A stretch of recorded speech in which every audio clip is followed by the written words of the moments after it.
Hey, it's good to see you. This is the official birth announcement of Louie Joseph Yazinski, our newest son, Janelle. Yeah, it's exciting. So he was born on January 3rd, 2025. Yeah, and some of you have been like, has the baby been born? Has the baby been born? Yes, the baby's been born, but we've just been busy because baby's been born. That's why Yeah. we've been busy. But he was also born later than I really thought he would be born. Yes.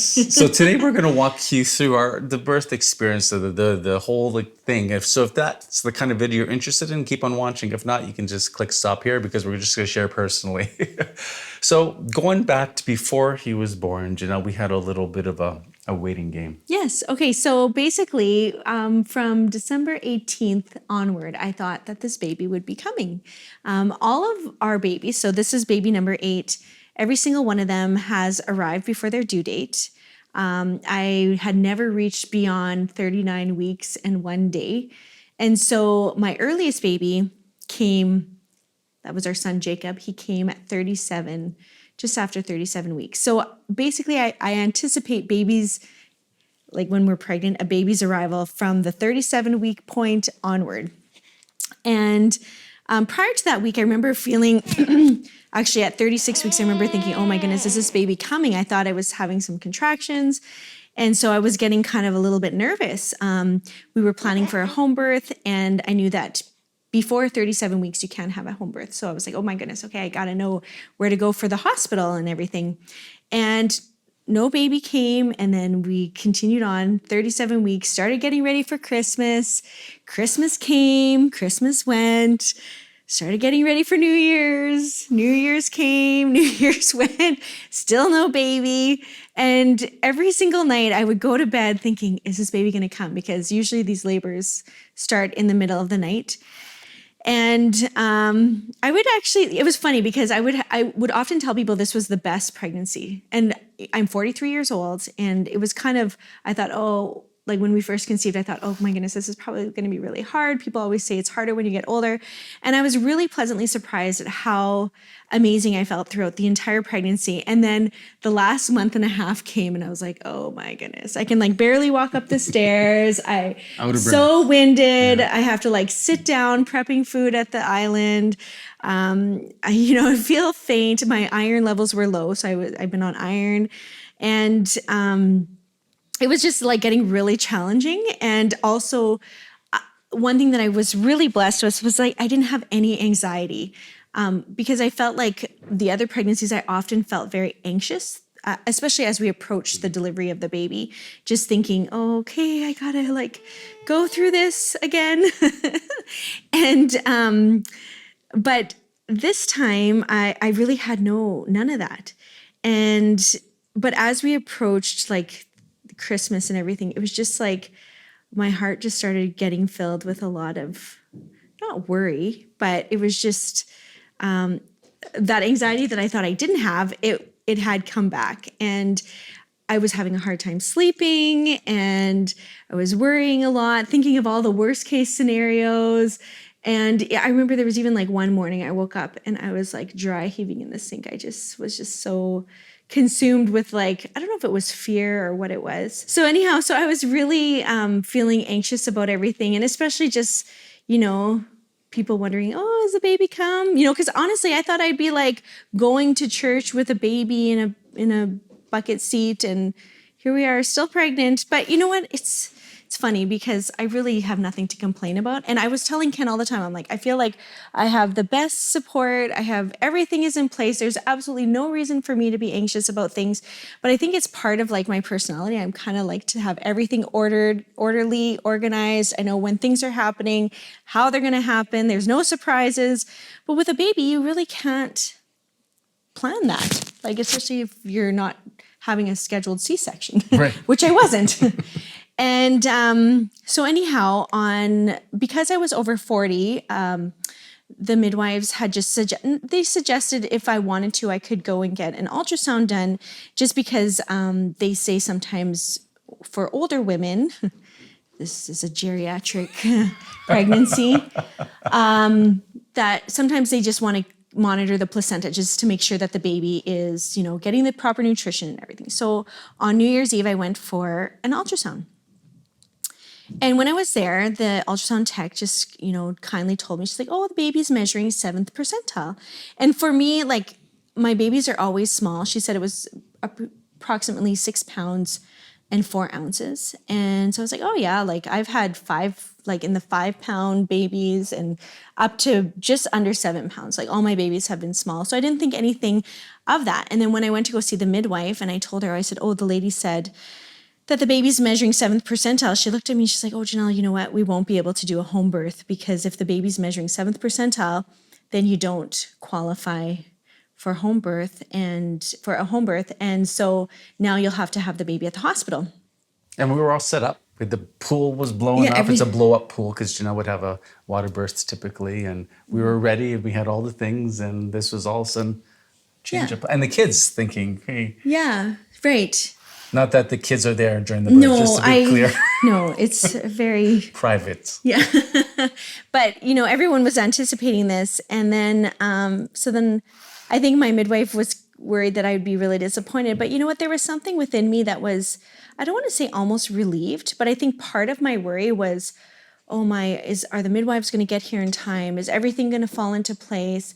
Like it was just one more question mark having a home birth. And I know other people have concerns about home births and stuff like that. It's never been an issue. Like all of my babies have been I haven't been prone to like high complicated births or anything like that. So it's always been a really beautiful experience.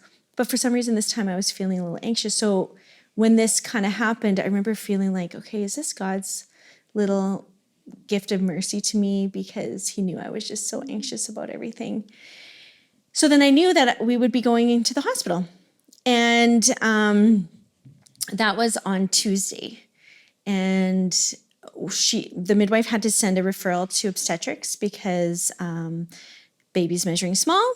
And basically the obstetrician told her, she's like, you guys need to get the baby out.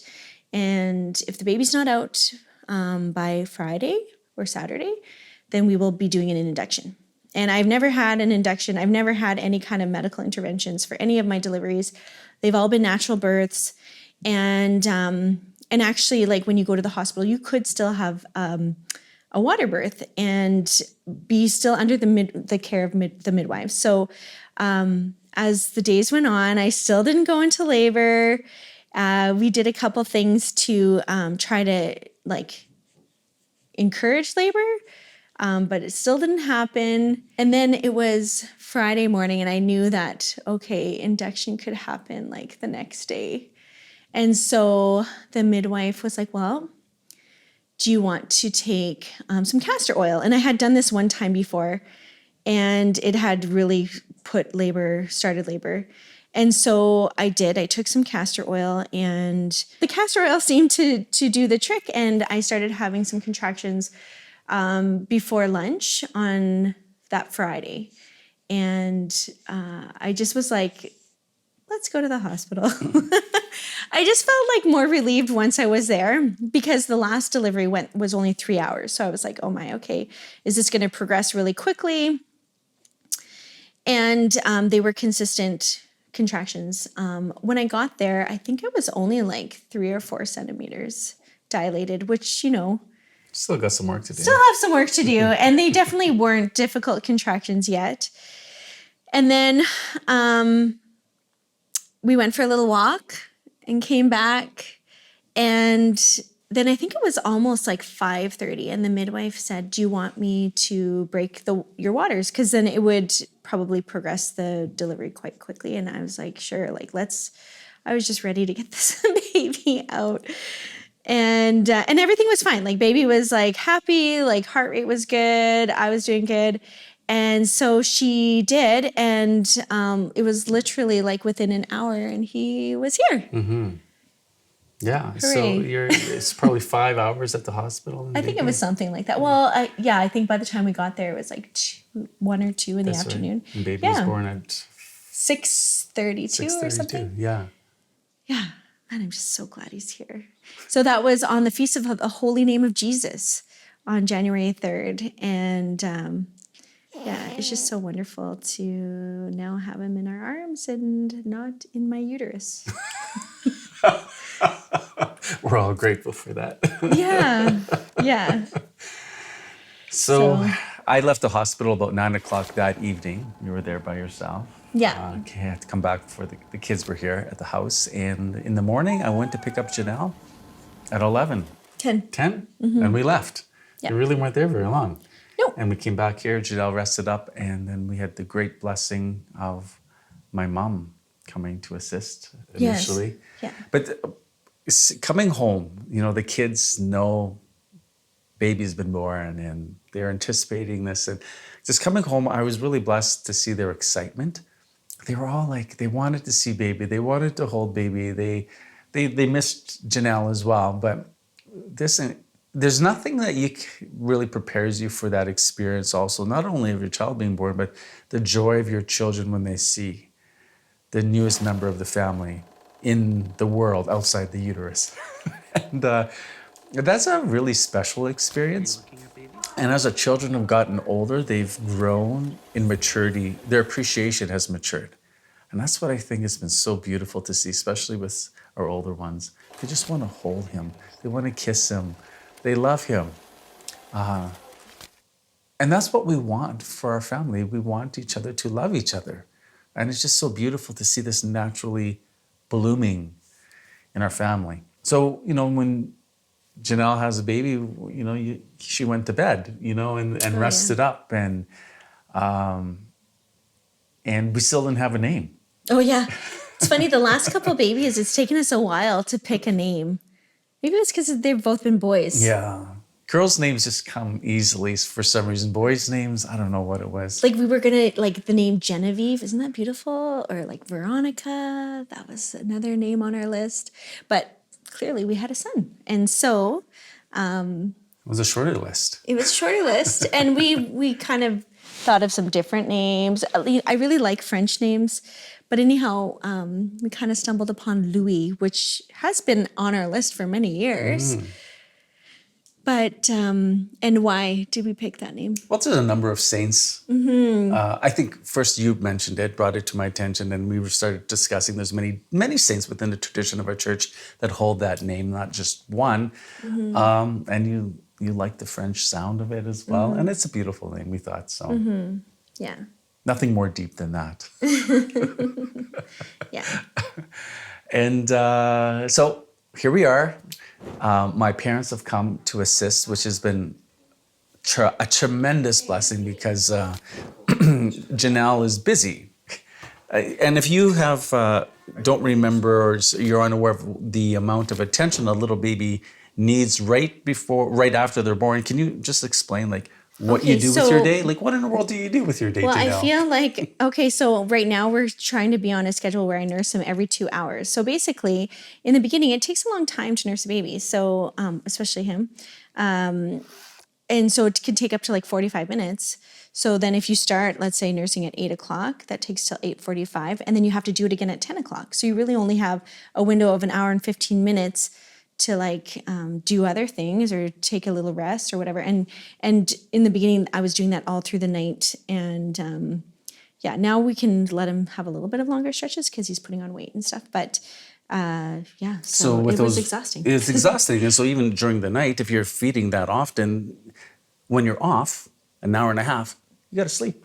You got to rest up, right? Yeah. So it's busy. I mean, that's so it's all been so nice to have meals made and, the homeschooling still going on. And we've had so much help, and it's we have such a beautiful community here. People are just so generous and kind. And actually, I don't know, Ken just took it upon himself to plan the baptism. And so he was 1 week postpartum, and here we were having a baptism for Louie. Yeah. And so he's already been baptized, which is such a blessing. Yeah, I got to do that as soon as possible.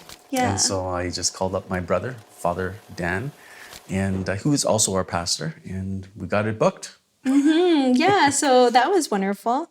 Now I feel like we can just proceed into not so ordinary time. Okay, yeah. Yeah. So thank you for those of you who have been following our journey. We appreciate you. We appreciate all of you who will watch our videos, that you journey in life with us. This is real life for us, and we also share a spiritual life with you, and we thank you for journeying with us. We thank you who support us, especially our monthly supporters and those who have contributed. We are really grateful. This channel belongs to you. You make it possible. You allow us to be able to do this financially, so thank you. And we thank those of you who also pray for us. There's so many wonderful comments that come to us daily, and it's a real honor and a blessing to serve this way. Sometimes I can't believe that people actually watch. But in any case, I'm just so grateful to you to come and enter into our lives. So thank you. Yeah, so thank you for entering into the joy that we have for this new child. Yes. Okay. We'll see you next Wednesday.